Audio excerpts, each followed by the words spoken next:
You're tuned in to Oilers Nation Every Day with Tyler Yaremchuk, live every weekday on the Nation Network YouTube.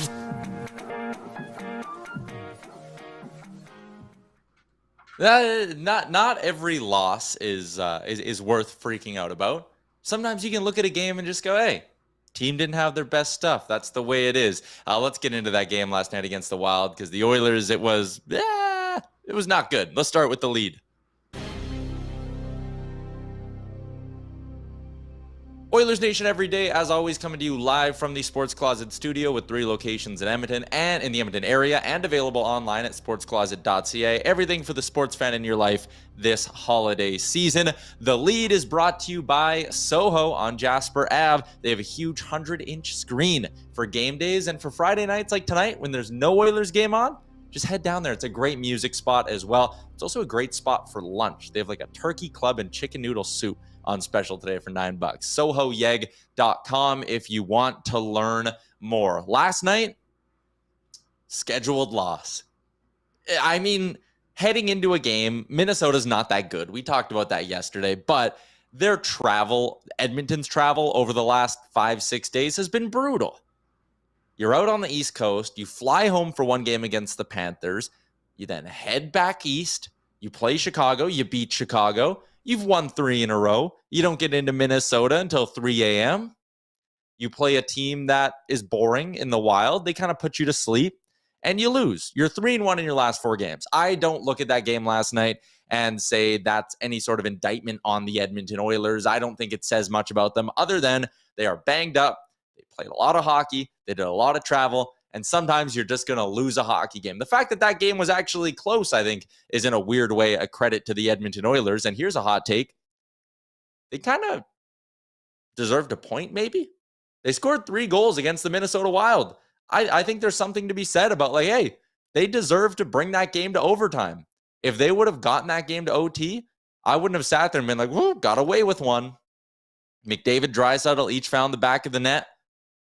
Klim Kostin found the back of the net late with like 4 seconds to go. So, I mean, whatever. Maybe you want to look at that as kind of like a junk goal and it's whatever. But I don't know. I didn't think last night was like the worst they've looked in the last month. Far from it, actually. Far from the worst they've looked over the course of the last month. So I'm not super worried about that loss. I'm more looking forward to the upcoming homestand where they got some games that this team should be licking their chops with some of these matchups. They should go on a bit of a run right now. And if they don't, I think it's borderline inexcusable. I see you guys are very active in the YouTube chat, and I have a funny feeling I know what that's about. I think I know what people are going to be upset about. Before we get to that, though, my 3 big things from last night's game presented by Cornerstone Insurance. Cornerstone Insurance Brokers, Edmonton's premier boutique insurance brokerage, your destination for commercial, home, auto insurance. Over 90 years of success. They insure the Nation truck. I'm pretty sure they insure Baggedmilk's Alfa Romeo. Why can't they insure your vehicle as well? Check them out, Cornerstone at Yeg. My number one thing, let's split up McDavid and Draisaitl. I don't think there's enough going on this Oilers lineup when they're playing together. Last night was kind of an example of it.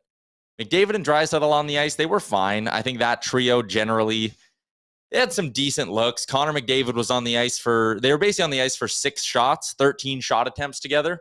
They were okay. I didn't think that was a bad game from McDavid, Draisaitl, and Hyman. You know what you're going to get from them. But from the rest of the team, there was just no offensive pulse in that hockey game. And I think you need to split them up. If everyone's healthy and you could run like Nuge, Puljujarvi, and Kane as a second line or something like that, then maybe you can get away with it because there's a bit more juice on that second line. Maybe this is an example of why you need to go get a centerman. Because, hey, if you have Jonathan Toews and your second line is Toews, Kane, and Nugent-Hopkins, then yeah, maybe you can get away with Draisaitl and McDavid on the same line. But right now, there's just not enough. They barely got to 20 shots last night. I think they were under 15 shots for like the bulk of that third period as well. There's not enough in the bottom 9, we'll call it, when McDavid and Draisaitl are together. You're back on home ice. I think you got to split them up. That is my one big thing. Number 2, he found the back of the net last night. Number 21, Klim Kostin. He's legit. Seems like every time he plays, there's more good stuff going on than bad stuff. You know, when he's on the ice, I think this guy's found himself a spot in the lineup. He's big. He's good. He has good puck skills. He gets a lot of rubber on net, or at least towards the net. He's not afraid to mix it up after the whistle. We saw him yesterday yapping with Ryan Reeves a little bit. I love it. He brings you, I think, in a way, everything you want in a bottom six forward. So in that sense, he's got to stay in. Not that there was ever any sign that they were taking him out. I know he didn't play against Chicago because of the work visa issue, but I absolutely love what I'm seeing from the guy. That was an astute move by Ken Holland, flipping Dmitry Samurkov, a guy who was never going to play in this lineup. He was never going to jump all three of Broberg, Murray, and Niemelainen on this depth chart. Flip him for a guy who I think is going to be an incredibly useful part of this team going forward. I would go ahead and say they got to give him a look in the top six. You're banged up right now. I think he's got some offense in him. I think he's hard on the forecheck. I think Liam made this point a couple of weeks ago, and maybe I'll let him back this up. I know you were about to stand up and walk away, Liam. I'm sorry. But like Klim Kostin, I think this is a guy who could actually work with some skilled players on his line. Yeah, I think he brings a different kind of play to the Oilers lineup. And like we saw that goal yesterday, he literally just shot the puck from distance and call it luck, call it what you want. Yeah. It went in. And the Oilers struggled to do that as a whole last night. It's too bad there was only 4 seconds left in the game when he scored it. But you look at the rest of the top six, like, maybe if you do split up McDavid and Draisaitl, then you add a little bit more depth with Kostin, I think. Like, yeah, Mark's done well in the past couple of games, and he got that goal, obviously, but maybe that's where you shake things up, because he's not going to do much else with Devon Shore and Derek Ryan, unfortunately, right now. And obviously that bottom line is, the fourth line is young, too, so you kind of got excuses there. But I like the real Klim Shady, you know? He's a good player. Yeah, I think you need to play him with skill, bottom line. And I don't think Devon Shore is that guy. I would either put Kostin up on the second line, like you said, or I would move Holloway to the middle, and I would run Holloway, Derek Ryan, and Klim Kostin as your third line, and your fourth line's just going to be an absolute throwaway right now until you start to get a little bit healthier. Finally, the third big thing that I noticed last night, and how could you not notice it, it was the play of Jack Campbell. Another subpar game from the Oilers' $5 million man. At even strength, he allowed 3 goals on 25 shots on the power play. He allowed 2 goals, or on the PK, I should say. He allowed 2 goals on 4 shots. It's not even just the numbers either. It's how he's looked with some of these. In the first period, I don't know if you noticed this one, Liam, but he got beat clean. Shot coming in on the left side of the ice. It snuck under his arm, rang off the post. And as soon as that one happened, I was sitting there watching the game, and I'm like, he doesn't have it again tonight. And you go through the goals that were scored. You know, the Sam Steele one, which was ultimately the game winner, that one's not on him. Although he just got pulled so far out of position that it was hard to watch. But that one's not on him. Some of those, though, like the Freddie Gaudreau backhander, he's shriveled up. He looks so small between the pipes. And you compare that, even just in the pictures we have on a side-by-side of like Campbell and Skinner, Stuart Skinner is a monster of a man, and he takes up a big amount of the net. Jack Campbell, he's got the small shoulder pads. I get it. That's what he's always worn. But he just looks tiny. And maybe it's even a confidence thing between the pipes. But he looks small. He's playing small. And none of those goals last night were ugly, right? They weren't like the Dallas game or the Carolina game where he was just giving them up from everywhere. And you're like, oh my God, this guy can't stop a beach ball. None of them were egregious. But all of them were stoppable with the exception of the Steele goal, in my opinion. Yeah, and to correct my own work, he only has 2 wins on the last 5, not 6. That doesn't make any sense. But also, just with Campbell, like that's a big difference between the two of him and Skinner. Unfortunately, is the goals that Skinner's letting in. Besides probably that New Jersey game, that was probably in his last 5. That, you know, the goals that are going in on Skinner are a little bit more excusable. It's like, that was just a good goal. And unfortunately with Campbell, it's just clearly a confidence thing with him. Like, he is struggling hard. And you know what? The Oilers, they got to throw themselves in front of everything for him. Just help the guy out as much as you can. Like, just, I don't know. If that was my goaltender, I'd really just want to play for him at the moment.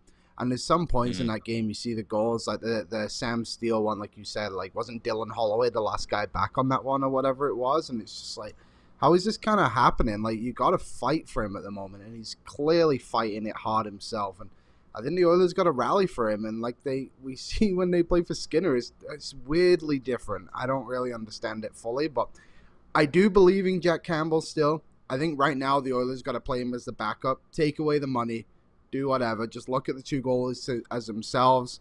Skinner's clearly the better goalie on this team at the moment, and Campbell is playing like a backup goalie, maybe even a third string, but also I think he'll be fine.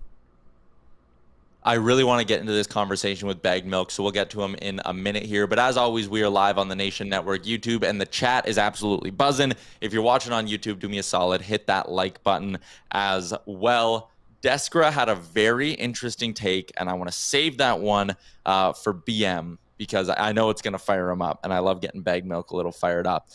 Someone said Derek Ryan over Devin Shore. Yeah, 100%. Like, Devin Shore could come out of the lineup any day now, in my opinion. He's not doing a ton in that bottom six. I would play Benson over him. I'd have Holloway playing as a centerman. I don't see a lot of reason to keep playing Devin Shore when you maybe have some younger, more energetic options sitting out, like in a guy like Tyler Benson. Riley says 3 goals should be enough to win. And that's kind of why I had the take of, like, they could have easily gotten a point last night. Like, they probably played good enough to push that game to OT, although it's close. But, like, I don't think they were miserable. I don't think they were brutal last night by any stretch. So, it is Friday. And you know what we like to do every Friday? We like to bring in our boy Baggedmilk. So let's get into this week's Bro Down. It's Friday, so you know what that means? It's time for the Bro Down with Baggedmilk. First off, credit to you, Baggedmilk, because you're joining me in studio and you've been sitting like right across from me this whole time. Yes. Behind the camera. Yes. With the mic on. Yes. And you didn't make a peep. Oh, I didn't know the mic was on, or else I would have been talking the whole time. I was actually kind of surprised that you weren't. But your mic was hot the whole time and you just sat there. I think you took a picture of me at some point. I did, yeah. Do I look handsome? Always. Clean shaven. Mm-hmm. How's the Beetcast last night? I'm a little annoyed with you, actually. Okay, sure. Let's do this. Because you shaved. Yeah. I wanted to see where it was going. I think we all know where it was going. Yeah, well, we had stolen valor through the month of November. Clearly, yes. And I feel like you should have been punished for not raising $1 from November. Where it was heading, like in a cartoon when a train is heading towards a bridge and the bridge is already like collapsed, we knew where it was going. I didn't know where it was going. I wanted to see it get long and wispy. I was looking forward to it. Like dangling over the mouth, maybe? I like do have a picture. Style? I shaved off just one half of it. I took a picture of my face, half shaven, half not. It's kind of a funny picture. I bet it looks good.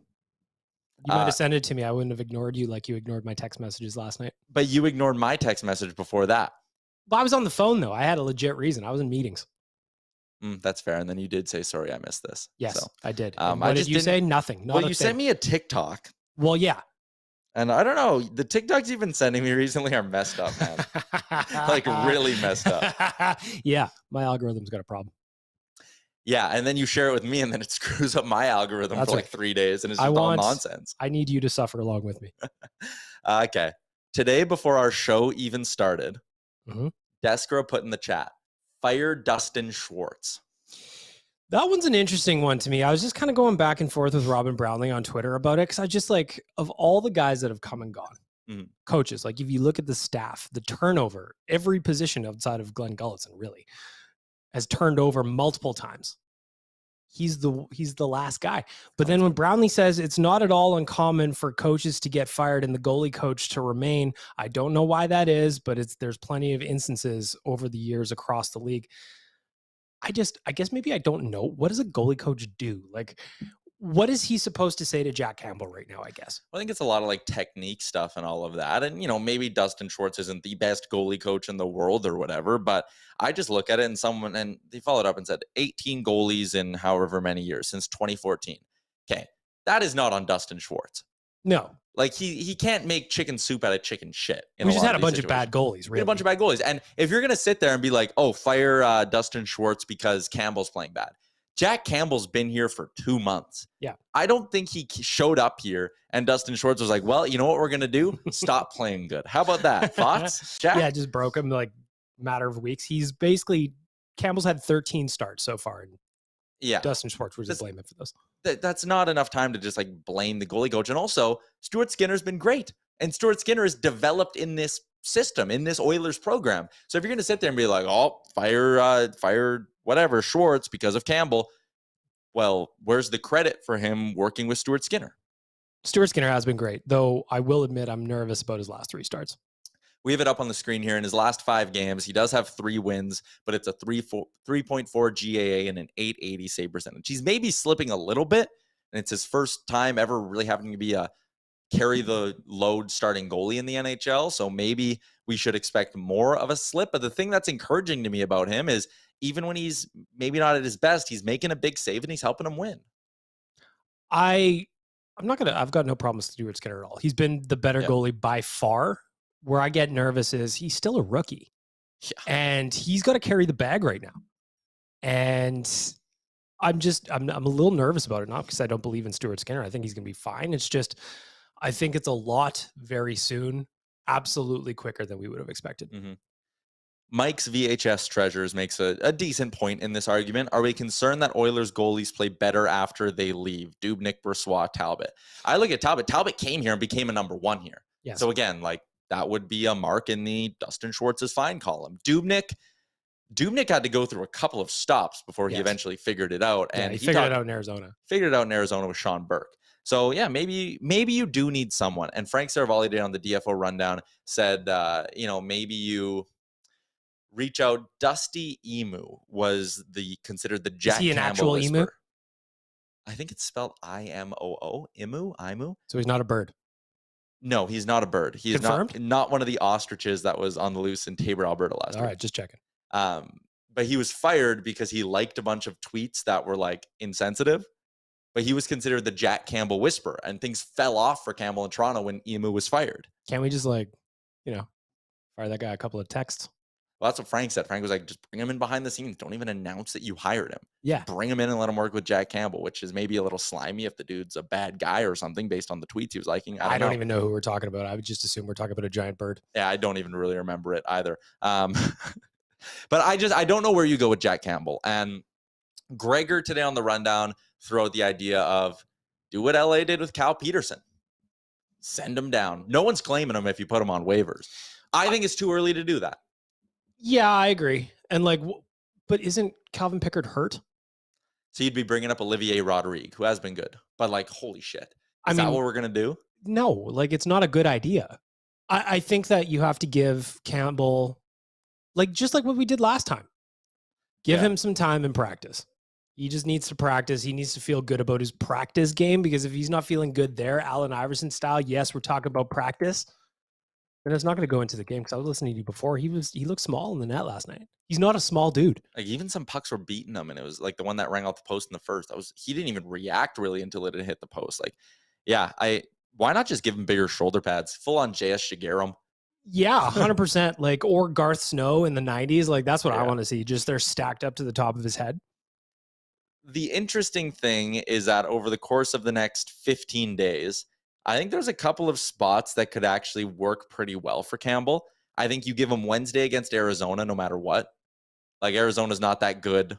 Let him play Wednesday against the Yotes on home ice. And because I think you're going Skinner Saturday no matter what. Totally. In all likelihood, you are going Skinner Monday against the Caps unless something insane happens. I'm looking at, so we've got Montreal Saturday, Washington Monday, the Yotes on Wednesday, and then back against the Wild. I'm giving Skinner 3 of those 4. Yep. If we're going all the way from now until against the Ducks on the 17th, I am going Campbell gets the Coyotes because they're easy.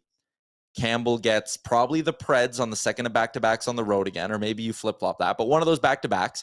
And then you're giving him the afternoon game against the Ducks as well because they're junk. I'm looking at the schedule and treating Campbell like a backup in the sense that you get the easy games. You get the ones where we look at and go, probably a free space on the bingo card. And I know it can be dangerous to think that way because there's no easy points in the NHL, but I'm starting Campbell, Arizona, one of the back-to-backs on the road, and then back at home against Anaheim and saying, hey, man, your next 3 starts are not going to be against tough opponents. Life should be pretty good for you. You have a lot of practice time in there because we're on home ice for a lot of this to figure it out, and that's how I handle them. If 2 of those 3 go bad, then maybe around Christmas time or just after Christmas time, you sit there and go, okay, man, you're going down. Putting you on waivers. No one's touching you, obviously. You're going to go play for a month in Bakersfield when Picard's healthy, and we'll bring you back up in February. But if you go there, man, part of the problem with Campbell is I think it's mental. And this was a thing in Toronto, too. His confidence is shattered. It's down. So that's why, I also have a hard time just piling on the guy. And I'm not saying that I expect Jack Campbell to be reading all our tweets and shit. Like, I don't think that that's happening, but ultimately you get a sense of the vibe, right? Like, so I last night in the Beetcast, which you're trying to cancel, I started off the thing by saying, listen, Jack Campbell was not good tonight. He wasn't good at all. And that's where I left it. Where I disagreed with your assessment of last night, I just don't think the team as a whole was very good. They only had 21 shots. Like, they had 10 shots after 40 minutes. Like, you're not going to beat any team in this league with 10 shots after 40 minutes. But, and it was a gift that Marc-Andre Fleury gave them 2 goals on 4 shots. Yeah. They should have been better. But also, they scored 3 goals. And 3 goals should get you to OT on most nights. Yep. Like, if Campbell makes a couple of the stops that we agree he probably should have, he should have been able to drag that game to OT. If he would have had a 900 save percentage, would have been 27 for 30 or whatever. That game goes to overtime. Yep. So that's just where I come out on that. Like, sometimes, yeah, you're not going to have it. And in this sport, you need your goalie to steal you one. It just hasn't been happening, which is frustrating. Yeah, I think that last night too, yes, Campbell's a part of it, but the PK was just dreadful last night. They're always terrible. Like, and just until they can figure that out, like the Oilers PK has allowed more goals than they've played games. So they're allowing more than 1 PK goal per game. You're not going to win shit if that's your stat. I don't care who's in net. I thought last night, I was just like, you could have brought Dominic Hasek from the 90s out last night, and I don't know that the Oilers would have won that game. They were so flat. If you look at like 12 forwards last night, how many of them do you give a passing grade? I thought Kleem was good, and he scored. Of course, our boy Kleem gets his first. Sucks. It was only 3 seconds left, but hey, away she goes. Top line, I think, was good, even though they weren't generating as much as the night before, but they've been playing them so much. Like, what are you going to do? Mm-hmm. Probably just those 4 guys. I thought maybe there was a couple of shifts that the second line, Nuge, Janmark, Puljujarvi had a couple of shifts, but that's about it. Puljujarvi had a breakaway in the first period, didn't even get a shot on net. And then there was that one, there was in the second period or something like that, where that line had pinned the Wild in their own zone for the entire shift. And then Matthias Janmark takes a penalty right at the end of it. I don't know what it is about getting a penalty in the opposing zone and the offensive zone that just seems to hurt more. But then Kaprizov just boom in the back of the net, just like that. I blame myself because I had a parlay with our friends at Betway that Leon and Kaprizov are going to score. So I hit it. That was probably pretty juicy too. Yeah, it was. So unfortunately, I'll take the blame for that one. Davin says, imagine how demoralizing all those crappy calls were. I don't know. Again, you put up 20 shots, you lose the right to blame officiating. There was 3 penalties each side. The Oilers lost the special teams battle last night. This is just the reality. They gave up 2. They only scored 1. Patrick says Skinner for sure should have played yesterday. Well, no, it was back to back. So no, they don't. You don't play them on back to back. No chance. What else? But that was like one of those games, right? Like you can't just be giving Jack Campbell the easy ones. You can't just give him the softball ones. Eventually he has to go up against a team like the Wild or, an Avalanche, or like he did against Tampa Bay 2 weeks ago. And you have to play the way you're supposed to. I don't care how much he's paid. Like, so people I'm ignoring that right now. He is just not playing anywhere close to his potential. Yeah. If you want to be cheered up, things aren't going good in Calgary either. Jacob Markstrom has been brutal. And do you know that Sean Monahan has more points than Nazem Kadri? I literally written down my third thing I wanted to bring up with you, word for word. Sean Monahan has more points than Nazem Kadri, and Markstrom sucks. That feels good. Wild. Like, even Markstrom last night saying, I'm not very good at hockey last night.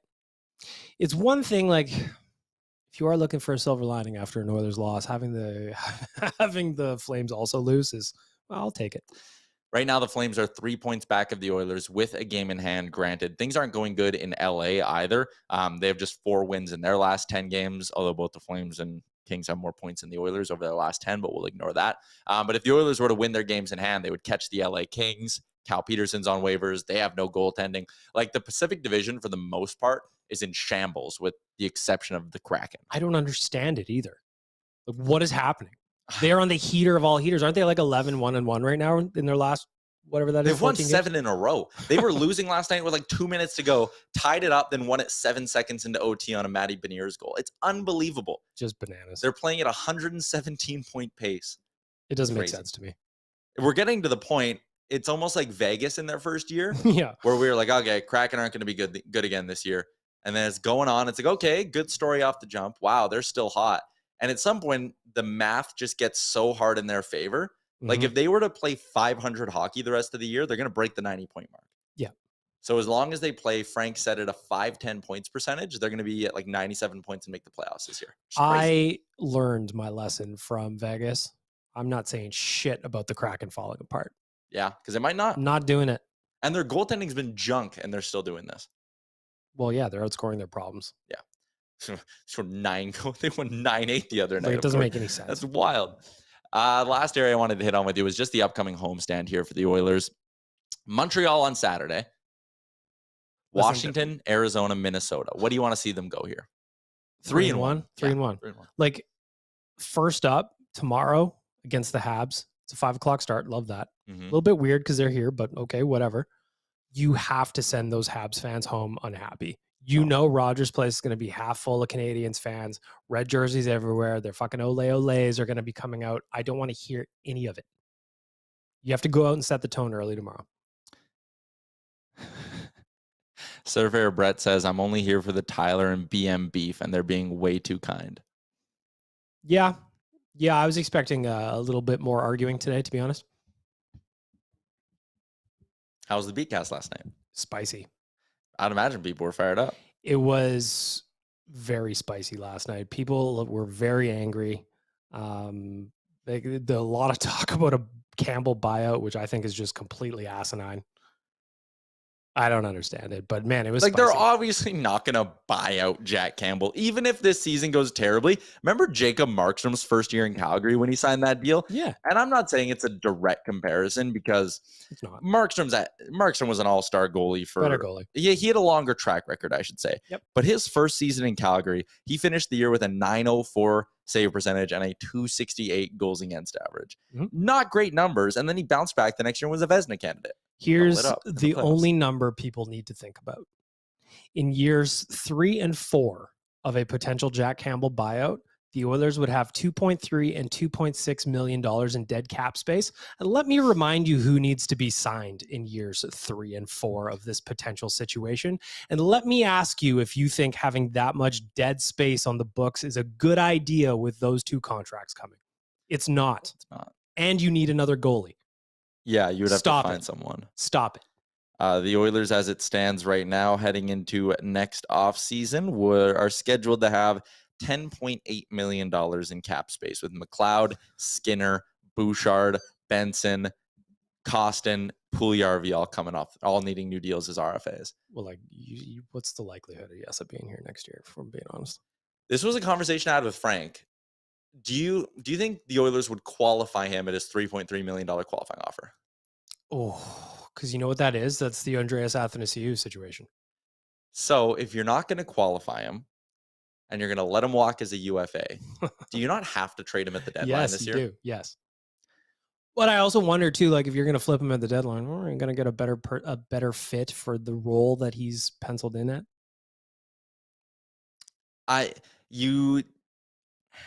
I know people aren't going to like hearing this, but I would say there is a greater than 50% chance that Puljujarvi's off this roster by March.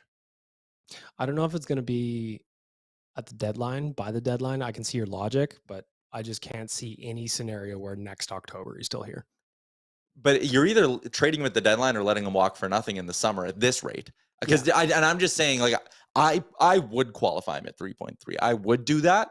But I don't think Ken Holland will. So that's what I'm saying here is like, if they're not going to qualify him at 3.3, they have to move him so they don't lose him for nothing at the 100%. Deadline. And that trade's going to hurt too. It's going to suck. It's going to hurt real bad. He's a fan favorite, but he's a fan favorite. And the reality is he's playing well right now. Goals aren't coming, but he's getting some assists, some nice assists. He's picked up a couple of primaries over the last 3 games. So the only thing that frustrates me with the goals aren't coming conversation with Puljujarvi specifically is, like, for some guys, it's okay. The goals aren't coming because the goalies have made a couple of great saves on you. You've rang a few off the post. Like Zach Hyman.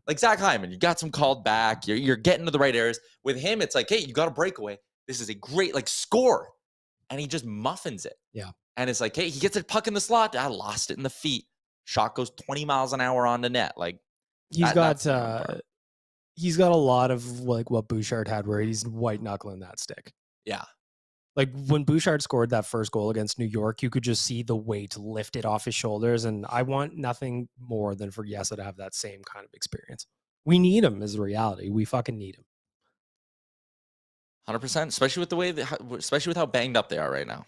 Yep. And what's Tyler Yamamoto doing? Like, he was on that road trip, was he not? Yeah, but he like wasn't doing the intense drills and practice is what I heard, but he could be back any day now. You just got to go on a roadie. Free trip with the boys. He really loves the Midwest. Yeah. He was like, I'm not missing a chance to go to Minnesota in December. Yeah. No way. 100%. Loves Mall of America. You know what we are 40 days away from? Christmas. Vegas. 40 days. It's December.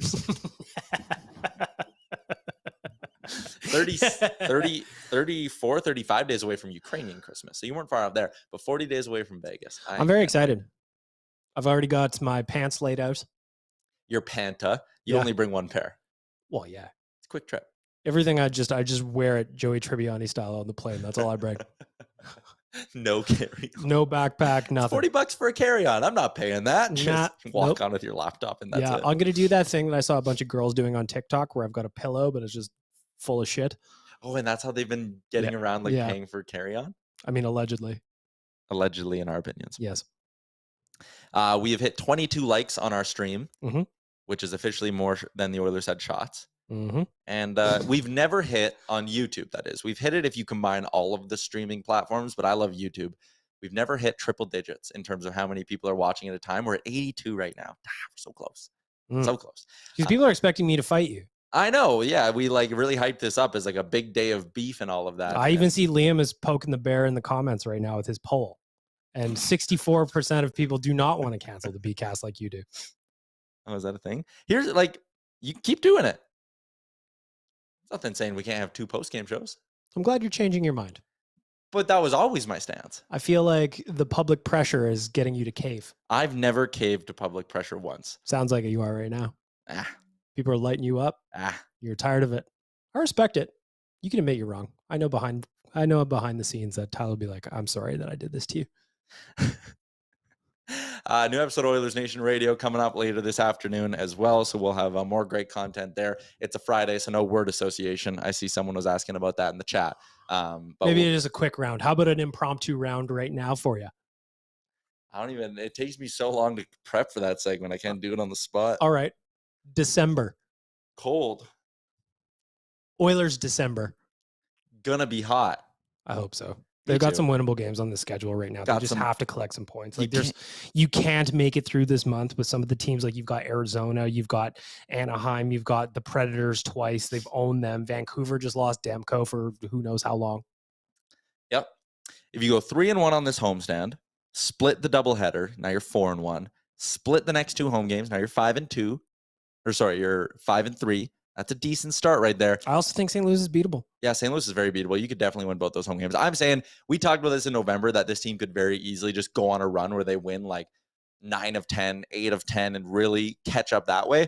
This month is ripe with opportunities to do exactly that. You had a 3-game winning streak. You're now 3-1 in your last 4. You could easily rattle off 4 wins. I wouldn't be the least bit stunned if they win all 4 of these home games coming up. First step, though, is don't let that loss last night turn into 2. Yeah, don't let that linger. Got to find a way to beat Montreal tomorrow. Like last night, Jake Allen stood on his head against the Flames. He had 46 saves or something like that. You got to find a way to score early on that guy. Mm-hmm. Rattle the cage.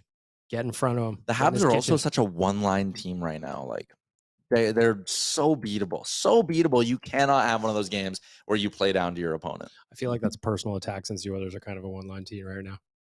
You got to split up Connor and Leon. Yeah, I said that off the jump. Have to. You got to go separate on home ice because, again, the Habs aren't that deep.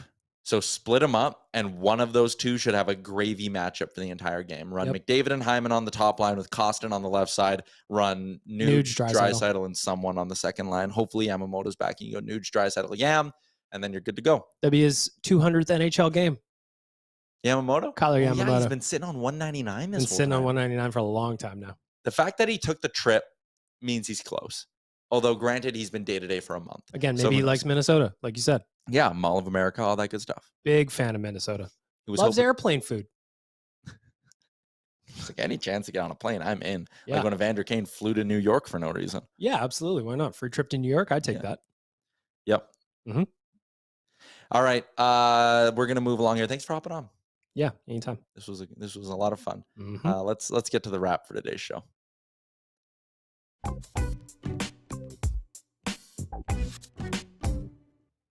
Wrapping up today's show, we're going to get to some betting talk in a moment here. I'm still here. Yeah, you are. You told me the mic was hot. That was a mistake. That was mistake number one. You're basically just not going to go away for the rest of the show now. But I was going to let Liam hop on. Someone said Domi, Kane, Taves trade. All three. What would we have to give up? Like, that's $23 million in salary. Like, you can't, Liam. You just can't. Maybe we can just do it on like NHL GM mode or something like that. That'll probably work out. We'll trade Yamamoto, Puljujarvi, Fogle, Campbell, 3 first-round picks, and our 2 top prospects, and they'll keep 50% on all 3. I think that'll work. Well, like there's that too. You would have to get a third-party team to get in on this deal, so that you could get the 23 million cut to like 12. And then cut to 6 again, and then you could throw in Fogle and Puljujarvi, and now we've made the money work. Now we got to talk assets. It's probably Broberg. It's a first-round pick. Boom. Chicago Bourgault. Still hasn't got. Yeah, Bourgault probably as well, and then like another mid-round pick. Probably 4 to 5 assets and all that.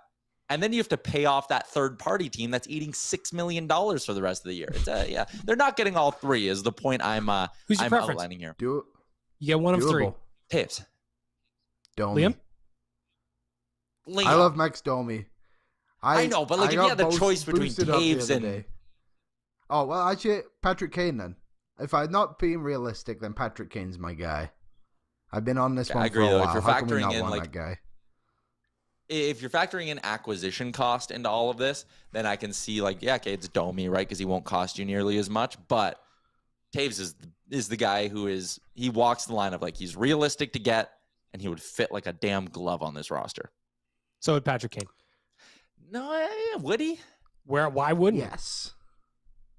He doesn't help you defensively. Who cares, man? You're going to score. We need goals.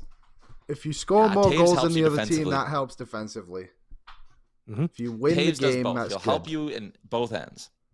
Will he, though? I noticed Taves once the other day, and that was when he was on the ice after he got buried on that power play with like 5 minutes left in the game. Although, to be fair, Liam, Jonathan Taves does have 8 goals in 22 games so far this year. That contract year Doesn't bump, Patrick you know? Kane only has 3? Patty Kane? Yeah, and you want him. My boy Max Domi has 7 or 8 now, so let's just get him. All of them against the Oilers, too. Yeah, he does have like 3 against the Oil, I think. Mike says, you all know Uncle Kenny is just going to trade for Gustav Nyquist and then be done. You know that's true, too. Like, it's so hurtful that it's accurate. Who can he pluck off the Red Wings roster? Just go get them. You know what it's going to be? It's going to be Danny DeKeyser. And, like, no. I don't even know if he's playing anywhere. Yeah, but that's the kind of guy who's like, well, reclamation project, Danny DeKeyser. I can't wait for the post-trade deadline press conference. That's the Oilers got Jack Johnson, and then Ken Holland will say, well, Evander Kane coming back's like a deadline ad.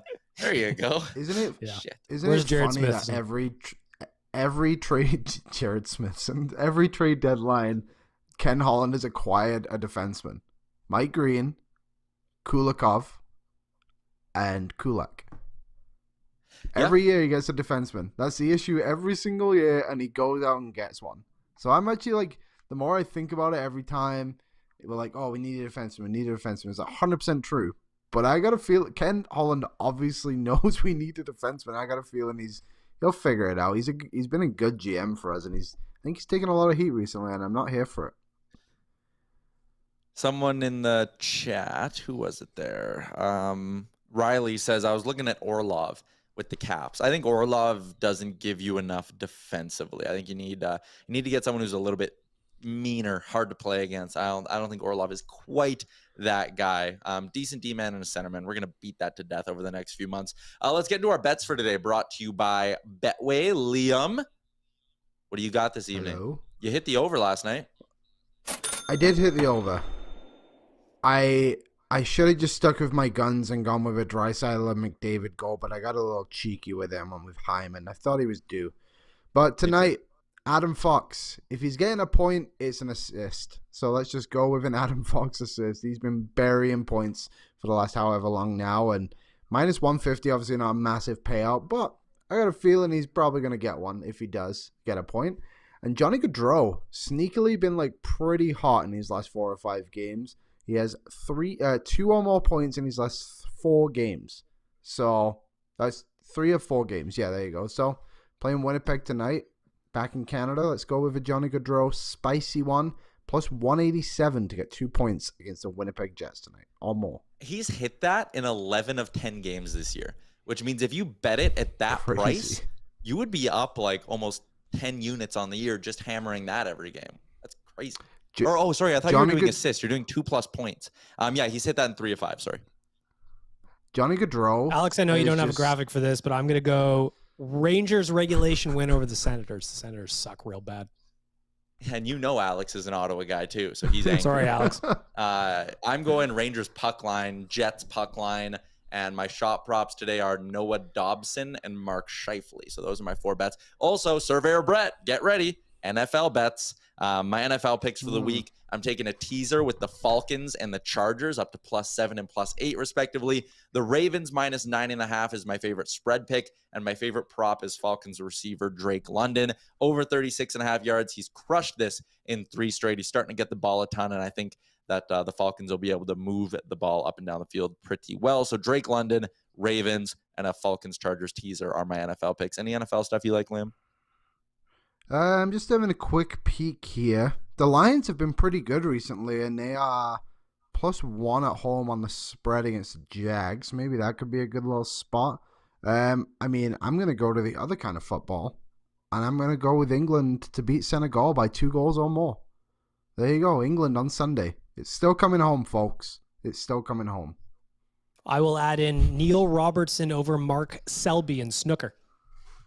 What's that paying out? He's heavily favored, so minus 550. It's a lock, damn it. Who is it? Neil Robertson over Mark Selby. Time's that start at? I think we're underway.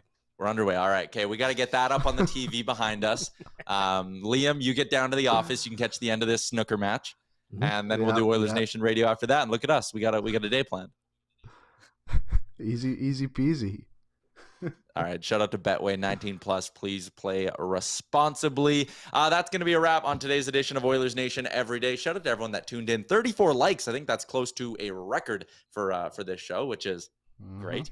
Shout out to Cornerstone Insurance, Soho Yeg down on Jasper Ave this weekend. Whether you're looking for lunch, dinner, a spot with some music, Soho's got it all.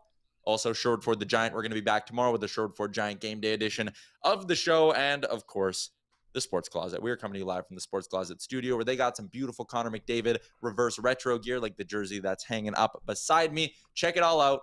They got some really cool t-shirts as well with the reverse retro gear on there as well. Sportscloset.ca. Thanks for tuning in. We'll talk again tomorrow at noon. Enjoy your Friday night, everybody.